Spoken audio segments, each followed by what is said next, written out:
Un médecin de l'armée russe passe et il se rend compte que je ne suis pas tout à fait mort.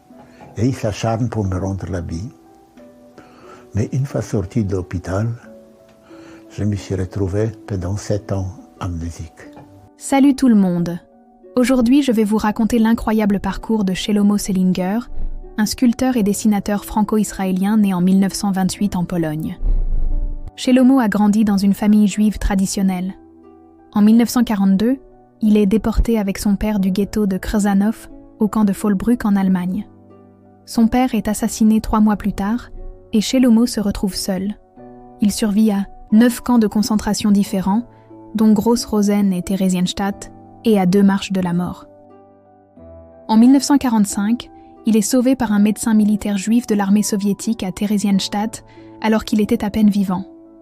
Après des soins intensifs, il recouvre la santé, mais reste amnésique pendant 7 ans, sans aucun souvenir des horreurs vécues. En 1946, Shelomo émigre en Israël, participe à la guerre d'indépendance de 1948 et s'installe dans un kibboutz où il rencontre Ruth Shapirowski, qu'il épouse en 1954.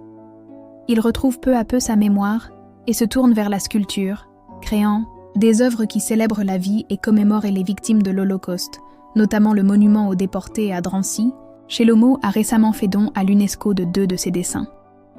Pour découvrir ses œuvres, je vous propose de visiter le mémorial de la Shoah de Drancy et de parcourir l'exposition « Bleu, nuit, l'art après les camps ». Et toi, tu connaissais l'incroyable histoire de Shelomo Selinger ? Dis-le moi en commentaire.